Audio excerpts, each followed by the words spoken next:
Bonjour à tous, je suis impliquée et engagée depuis de nombreuses années dans une association dijonnaise qui s'appelle Solidarité Femmes 21 et qui œuvre dans le domaine des violences conjugales. Du coup, j'avais envie aujourd'hui de vous faire une vidéo sur le cycle de la violence dans ce contexte-là. Je voulais vous parler de ce cycle tout simplement pour que soit vous parveniez à le déceler au sein de votre propre couple, ou bien peut-être que vous pourrez le retrouver dans la vie de vos proches. C'est vraiment pour moi quelque chose de fondamental à avoir, parce qu'une fois qu'on a bien compris comment ce cycle de violence fonctionne, eh bien, on va pouvoir le repérer et du coup s'extirper du problème plus facilement. Parce que bien souvent, les gens ne le connaissent pas et du coup, ils sont dans quelque chose qui leur paraît normal puisque c'est leur quotidien. Le cycle de la violence conjugale comporte 4 étapes. Le cycle commence par des tensions qui s'intensifient progressivement au cours du temps. Pendant que la tension monte entre les deux conjoints, on va partir du principe que c'est la femme qui va être la victime, parce que c'est quand même le plus souvent le cas. Eh bien, la femme va tout faire pour se plier aux 4 volontés du conjoint, pour satisfaire dans ses moindres désirs, de façon à calmer justement les tensions qui montent. Elle se dit, si je suis parfaite, si je me plie à tout ce qu'il me demande, eh bien, il n'aura pas de raison de me parler mal, de m'humilier ou d'être violent physiquement.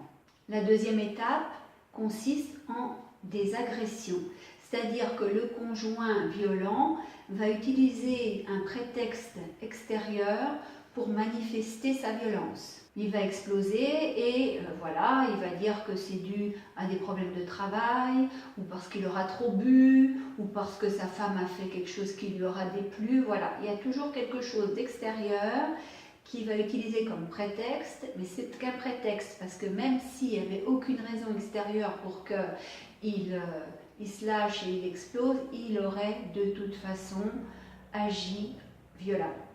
Dans les violences conjugales faites aux femmes, un de ces facteurs extérieurs, c'est souvent la grossesse. Quand la femme est enceinte, l'homme a peur de perdre la femme et voit qu'elle se tourne plus vers l'enfant qui est en elle et qu'elle va peut-être pas forcément délaisser le conjoint, mais lui il le ressent comme ça, il n'est plus au centre du monde et du coup sa violence va être tournée souvent, quand ça va être de la violence physique, il va vraiment donner des coups dans le ventre de sa partenaire. C'est la première grossesse dans un couple où il y a des tensions, où il y a déjà des violences verbales, des humiliations. La première violence physique elle se déclenche souvent quand la femme tombe enceinte pour la première fois. Dans ce cycle de violence, il y a ensuite la troisième étape qui est celle des justifications. Donc là, le conjoint va se trouver des excuses, il a été violent parce qu'il était à bout, parce qu'il avait des soucis de boulot, parce que ceci, parce que cela. Il va justifier son comportement par des choses et du coup, il va dire qu'il regrette ce qu'il a fait, il va demander à ce que la femme l'excuse de son comportement et du coup, la femme va douter, puisqu'elle se dit j'ai un mari violent et en même temps il s'excuse, donc il n'a pas fait exprès, effectivement il était sous tension, il avait trop de soucis, moi je l'ai énervé, voilà. Ça va vraiment amener beaucoup de doutes dans l'esprit de la femme. Et bien ensuite la quatrième étape qu'on appelle la lune de miel. Donc là, c'est le paradis pour les deux conjoints, tout se passe bien, on va passer des soirées agréables au restaurant, l'homme va offrir des cadeaux à son épouse, enfin voilà, c'est comme au temps de la rencontre, au temps des tout premiers mois de la relation, tout va pour le mieux dans le meilleur des mondes possibles. Donc dans ce contexte de lune de miel, l'homme va dire que ça lui a échappé, il a été violent, mais franchement, il va changer, c'est pas un comportement normal, il va être le plus gentil des hommes à l'avenir. Et de fait, pendant cette lune de miel, il est très intentionné, très amoureux, très gentil, très entourant. Le couple va même faire de nouveaux projets de mariage, projets de construction de maison, projets d'enfants, etc. Donc là, on a vraiment l'impression que tout va très bien. C'est-à-dire que l'homme est tout à fait convaincant et convaincu lui-même. Donc forcément, la femme va y croire. Elle va croire que l'homme va changer, elle va croire qu'ils vont mettre en place un tas de projets et que tout va bien se passer dorénavant.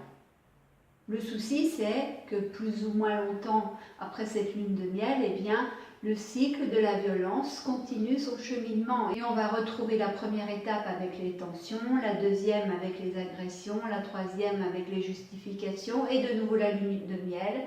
Et ce cycle, il peut durer des années et des années. Après, il peut aussi y avoir le même cycle sans la lune de miel.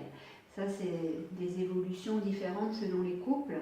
En tous les cas, ce qu'il faut retenir, c'est que à chaque fois que le cycle se boucle, eh bien la femme va perdre encore un peu plus d'estime d'elle-même et un peu plus de confiance en elle. C'est-à-dire que petit à petit, il y a un travail de sape qui se met en route et qui va complètement ruiner la personnalité de la femme victime de violences conjugales. Dans les commentaires, n'hésitez pas à me dire si vous-même, vous avez connu ce cycle de violence, cycle infernal, ou est-ce que dans votre entourage, bien, vous soupçonnez que dans certains couples que vous connaissez, eh bien, ce cycle de violence est à l'œuvre. J'aimerais bien avoir vos commentaires, vos témoignages à ce sujet. Bien sûr, vous pouvez vous abonner à ma chaîne YouTube, vous pouvez aimer ma page Facebook Motivation Positive, vous pouvez évidemment visiter le blog des audacieux, http://www.motivationpositive.com. Et puis, comme d'habitude, je vous dis prenez soin de vous et je vous salue. Au revoir.